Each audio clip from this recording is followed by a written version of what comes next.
سر زمین پہ رکھ دے، اور جب زمین پہ رکھا تو عمر فاروق اعظم رضی اللہ عنہ جیسا جرار کیا کر رہے ہیں، اپنی داڑھی اور چہرے کو زمین سے رگڑتے ہوئے کیا کہہ رہے ہیں، وَيْلٌ لَكَ وَلِأُمِّكَ يَا عُمَرْ إِن لَّمْ يَغْفِرْ لَكَ رَبُّكَ۔ ایک عمر تیرے لیے بھی ہلاکت، تیری ماں کے لیے بھی ہلاکت اگر تیرے رب نے تجھے معاف نہ کیا۔ اور آخری وقت میں کیا فرمایا، بیٹا اما جان عائشہ کے پاس جاؤ اور جا کے گزارش کرو کہ ایک ساتھی اپنے ساتھیوں کے ساتھ سونے کی اجازت چاہتا ہے، اور کہنا عمر نے بھیجا ہے، امیر المومنین بھی نہ کہنا۔ اور پھر کہلایا گیا، اور پھر اما جان عائشہ نے کہا یہ جگہ تو میں نے اپنے لیے رکھی تھی، لیکن عمر اس لائق ہے کہ اس کو یہ جگہ دی جائے۔ لیکن پھر کہا کہ ابھی شاید میں زندہ ہوں، امیر المومنین اما جان عائشہ نے شرم کی وجہ سے کہہ دیا ہو جب میں مر جاؤں تو میرا جنازہ لے کے جانا اور پھر دروازے پہ رکھ دینا، اور پھر پوچھنا کہ ایک ساتھی اپنے ساتھیوں کے ساتھ سونے کی اجازت چاہتا ہے، اور اجازت مل جائے تو ٹھیک، نہیں تو عام مسلمانوں کے قبرستان میں عمر کو بھی دفن کر دینا۔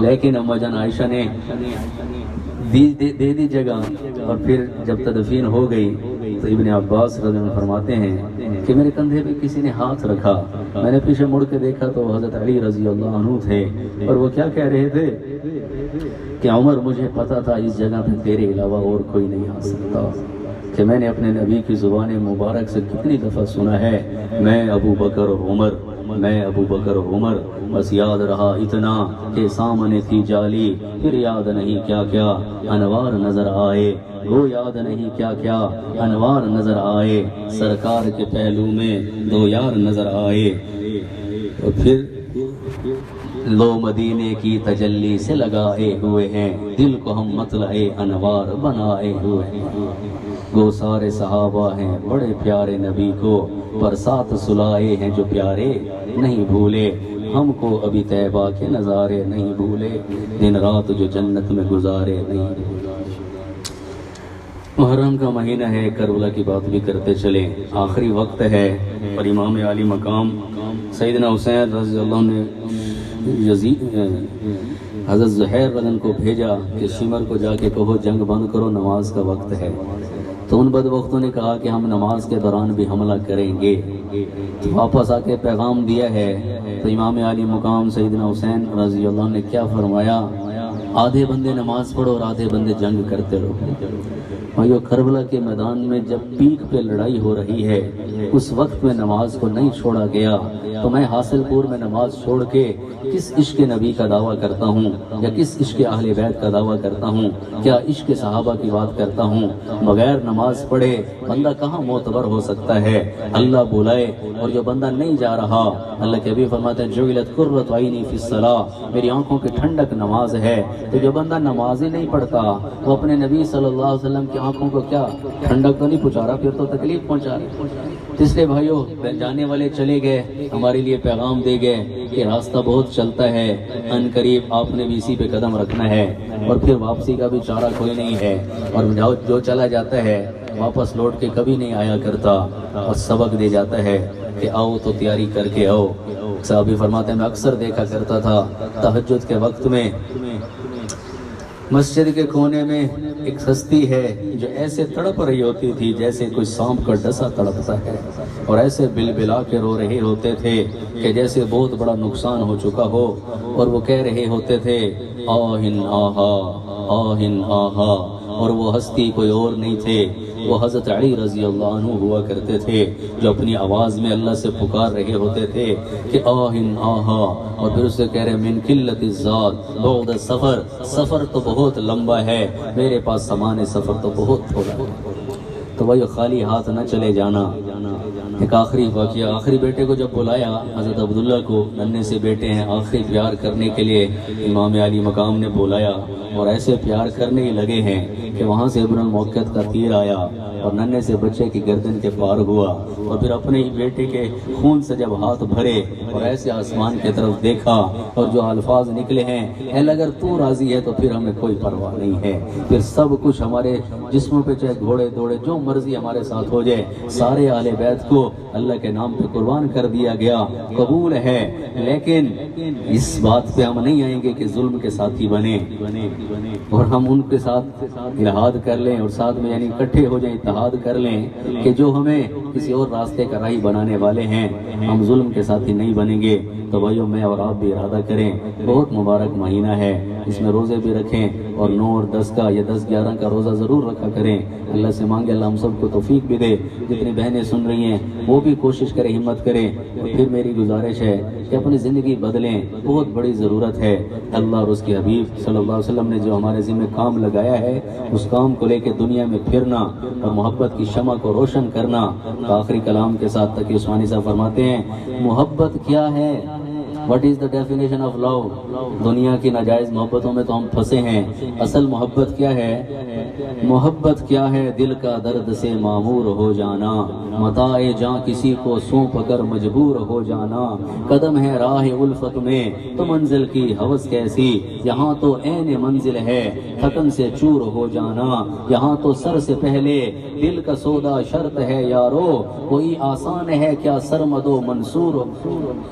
کامیابی چاہتے ہو تو کوئی سر کے اور دل کے سودے تو کرو، بغیر نبی کے طریقے اپنائے خالی دامن لیے جب حوض کوثر پہ پہنچیں گے، سائم بھائی کے اس شعر کے ساتھ، مجھ کو محشر میں اشارے سے بلائیں آقا، مجھ کو محشر میں، یہ اشارہ لینا تو بھائیو کچھ کر لو، مجھ کو محشر میں اشارے سے بلائیں آقا، یہ میرا امتی بیمار ادھر آ جائے، میری آنکھوں کو دیار ان کا نظر آ جائے، کاش قسمت کے اندھیروں میں سہارا آ جائے، اس سے پہلے کہ سفر ختم ہو ان سانسوں کا، میرے اللہ مدینے کا سفر آ جائے، قلب مظلوم سے ہر دم یہ صدا آتی ہے، کاش اس دور میں ایک اور عمر آ جائے۔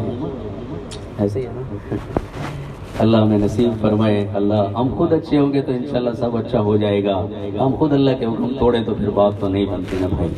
تو آخری استشار ہیں، مثال شمع اپنی ذات کو پگھلانا پڑتا ہے، بہت مشکل ہے ہمدم ظلمتوں کا نور ہو جانا۔ اور آخری شعر مقطع فرماتے ہیں، تاکہ عثمانی صاحب اس میں 2 لفظ ہیں تھوڑے سے ہیوی ہیں تو اس کا ترجمہ پہلے کر کے پھر بات ختم کرتے ہیں۔ ایک ننگ ہے اور ایک مہجور ہے۔ فرماتے ہیں تقی عثمانی صاحب کہ یہ میں عشق کا دعویٰ تو کروں، میں عشق رسول عشق اہل بیت کا دعویٰ تو کروں، لیکن میری شکل صورت لباس چلنا پھرنا شادی خوشی غمی اپنی مرضی کی ہو تو یہ بات ننگ ہے، یہ میری عاشقی کے لیے عیب ہے کہ میں اپنے نبی سے عشق کا دعویٰ کروں اور پھر مہجور ہو جاؤں، پھر میں اپنی زندگی کو ایک اور راستے پہ چلانا شروع کر دوں۔ مہجور ہجر سے ہے کہ میں اپنی زندگی کسی اور ڈگر پہ گزارنا شروع کر دوں اور مجھے یہ راستہ پسند نہ آئے کہ نقش قدم نبی کے ہیں جنت کے راستے، اللہ سے ملاتے ہیں سنت کے راستے۔ تقی عثمانی صاحب فرماتے ہیں، میں مدینہ شریف میں کھڑا ہو کے اکثر ناپتا نا، حاصل پور خیر پور برابر یہ تقریباً، تو یہاں سے مدینہ 4,500 کلومیٹر زمینی راستہ ہے۔ تو نظر سے دور رہ کر بھی، نظر سے دور رہ کر بھی تقی وہ پاس ہیں میرے۔ تو محسوس کیا کرو اپنے حبیب کی محبت کو، ان کی سنتیں اپناتے ہوئے، نظر سے دور رہ کر بھی تقی وہ پاس ہیں میرے، کہ میری عاشقی کو ننگ ہے مہجور ہے۔ یہ عیب کی بات ہے کہ میں اپنے نبی کی زندگی چھوڑ دوں۔ آخری ایک نعت، بجا تم نے کہا وہ گنبد اخضر میں رہتے ہیں، مگر جلوے تو ان کے میری چشم تر میں رہتے ہیں، شفق میں کہکشاں میں چاند میں سورج میں تاروں میں، نظر والے یہ کہتے ہیں وہ ہر منظر میں رہتے ہیں، جہاں ہو رابطے دل کے وہاں دوری نہیں رہتی، اگرچہ وہ مدینے میں ہم اپنے گھر میں رہتے ہیں۔ اس وقت بھی نعت خوانی کا میرا مقصود کہ ہمیں اس موت کے عنوان پہ بھی کائنات کے افضل ترین انسان کی زندگی یا ان کی نعت خوانی کیوں سنائی جا رہی ہے، تاکہ زندگی سٹینڈرڈ پہ گزارو، سب سٹینڈرڈ لائف سٹائل لے کے مر نہ جانا، کیونکہ ہر دن جنازے اٹھ رہے ہیں، ہر دن لوگ جا رہے ہیں، اور ان قریب میرا اور آپ کا نمبر بھی لگنا ہے۔ مَضَى الدَّهْرُ وَالْأَيَّامُ وَالذَّنْبُ حَاصِلٌ وَجَاءَ مَلَكُ الْمَوْتِ وَالْقَلْبُ غَافِلٌ نَعِيمُكَ فِي الدُّنْيَا غُرُورٌ وَحَسْرَةٌ عَيْشُكَ فِي الدُّنْيا مُحَالٌ وَبَاطِلٌ، کہ تو دنیا کی نعمتوں میں لگنا چاہتا ہے، یہ تو غرور ہے، دھوکہ ہے، حسرت ہے، باطل ہے۔ اور اصل کیا پروگرام ہے؟ نعیم کا فی الدنیا غرور و حسرت عیش کا فی الدنیا محال و باطل۔ اصل ٹھکانہ کیا ہے کہ اللہ سے یاری لگاؤ اور اللہ کے حبیب کی زندگی پہ آ جاؤ اور اللہ کے حبیب صلی اللہ علیہ وسلم والے کام پہ آ جاؤ۔ کسی بھی شہر یا گاؤں میں زندگی گزرے، نبی کے کام کی چھاؤں میں زندگی گزرے، جہاں حضور کا روزہ ہے ان کا مرکز ہے، انہی حسین فضاؤں میں زندگی گزرے۔ غلام شہ امم ہوں، دعا یہ مانگتا ہوں، ہمیشہ ان سے وفاؤں میں زندگی گزرے۔ یارا بے وفا ہو کے نہ مر جانا، صرف وفاداری کا مطالبہ ہے۔ اور قسم خدا کی میری زندگی سنور جائے، کاش حضور کے پاؤں میں زندگی گزرے، کسی بھی شہر یا گاؤں میں زندگی گزرے۔ تو بھائی آج تو میری منت ہے، سارے توبہ کر کے جاؤ، کوئی بغیر داڑھی کے اور بغیر ٹوپی امامے کے نہ نظر آیا کرو۔ دکھ ہوتا ہوگا میرے حبیب کو، لٹرلی ہوتا ہوگا، بس کر دو، آ جاؤ اپنے نبی کی زندگی پہ۔ کیسے منت کریں؟ زائم بھائی بھی بیٹھے ہیں، یہ بھی منت کر رہے ہیں، میں بھی کر رہا ہوں کہ یار زندگی بدلو۔ کتنی ہماری بہنیں سن رہی ہیں، اور اصل صالح صاحب ہے بھی یہ کہ ہم جس ساتھ کے نام پہ اکٹھے ہو گئے تو انشاءاللہ اس پوری محفل والے توبہ کر جائیں، اللہ انشاءاللہ ہمارے آبائی حافظ غلام مرتضیٰ صاحب کی قبر کو بھی نور سے منور کر دیں گے۔ اس کے لیے گزارش ہے ایک دفعہ زبان سے کہہ ہی دیں، اللہ میری توبہ ہے، اللہ میری توبہ ہے، اللہ میری توبہ۔ اور اس کا مصداق یہاں سے بن کے جاؤ، التائب من الذنب کمن لا ذنب له، جو گناہ سے توبہ کر لیتا ہے اللہ کے حبیب نے فرمایا ایسا جیسے اس نے گناہ کیا ہی۔ اور پھر آخری حدیث قدسی کتنی پیاری، اس میں تسلی و تشفی ہے۔ یا ابن آدم لو بلغ الذنوب عنان السماء ثم استغفرتنی غفرت لك ولا ابالی۔ اے آدم کی اولاد، تیرے اگر گناہ اتنے ہو گئے، زمین سے لے کے آسمان تک تیرے گناہ ہی گناہ ہیں، ایک دفعہ تو کہہ دے اللہ میری توبہ، اللہ کہتے میں نے سارے تیرے معاف کیے، مجھے پرواہ کوئی نہیں۔ تو بہرحال واقعہ یوسف سے بس بات کہیں اور چلی گئی۔ ایک اس میں سے آخری پوائنٹ کہ اپنے گھر والوں کو ساتھ لے کے چلنا، چاہے وہ آپ کے ساتھ تعدی کریں، ظلم کریں، ناانصافی کریں، آپ کا حق نہ دیں، پھر بھی کوشش کرنا ساتھ لے کے چلنا۔ یہ یوسف علیہ السلام کی مثال ہے کہ جب انہوں نے کہا، یوسف علیہ السلام نے کہا قال هل علمتم ما فعلتم بيوسف واخيه اذ انتم جاهلون، تمہیں یاد ہے تم نے یوسف اس کے بھائی کے ساتھ کیا کیا تھا؟ جانتے ہو کیا کیا تھا جب تم جاہل تھے؟ تو ان کا اتنی اندر کی بات تو وہ عیابت الجب، یہ کوئی یوسف تو نہیں اندر کا چور بولا، اور پھر کیا کہنے لگے ان کی زبان سے نکلا، قالو، گھبرا گئے، پریشان، اضطرابی کیفیت، ہیجانی کیفیت، ساری کیفیات شامل ہیں، اور بادشاہ کی دربار میں کھڑے ہیں۔ اب کیا کہہ رہے ہیں؟ قالو اِنَّكَ لَأَنْتَ یوسف، کہیں آپ یوسف تو نہیں ہو؟ اتنی اندر کی بات آپ کو کیسے معلوم ہو گئی؟ تو یوسف علیہ السلام نے دیکھا کہ باپ تو دور ہیں، باپ کی جدائی میں اور اپنے خاندان کو لے کے چلنا، یہ واقعہ یوسف سے ہمیں سمجھ میں آتی ہے بات۔ تو انہوں نے کہا قال انا یوسف وہذا اخی، ہاں میں یوسف ہوں، یہ میرے بھائی ہیں بنیامین، انہ من یتقی ویصبر فان اللہ لا یضیع اجر المحسنین۔ مضارع کا صیغہ لائے، خاندان کو جوڑ دیا، معاف کر دیا، لا تثریب علیکم اليوم۔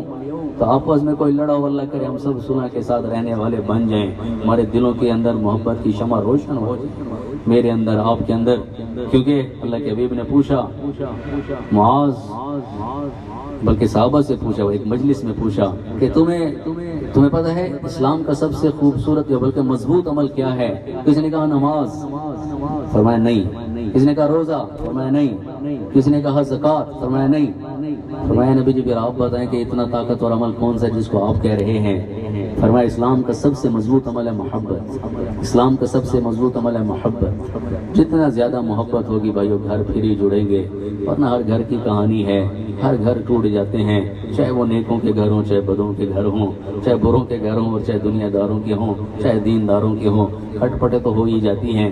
لیکن یوسف کے واقعے سے میں یہ کہنا چاہ رہا ہوں کہ اپنے خاندان کو ساتھ لے کے چلنا، جو جتنا بھی برا کرے کوشش کرنا درگزر کر دینا، اور کہہ دینا ادھر آ ستم گر ہنر آزمائیں، تو تیر آزما ہم جگر آزمائیں۔ تو کرتے ہیں توبہ سارے بہن بھائی، اللہ ہم سب کو اس مجلس کی برکت سے واقعی میں توبہ کرنے والا بنا دے۔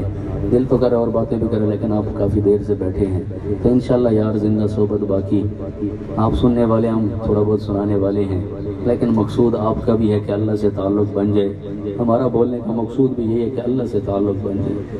اللہ یہ نہ کہہ دے کہ میرے لیے نہیں ہے، اللہ نے کہہ دیا میرے لیے نہیں ہے تو پھر تو سارا کچھ ختم ہو جائے، اللہ کہہ دے ہاں میرے لیے، پھر مزہ ہی مزہ ہے۔ کریں گے کوشش سارے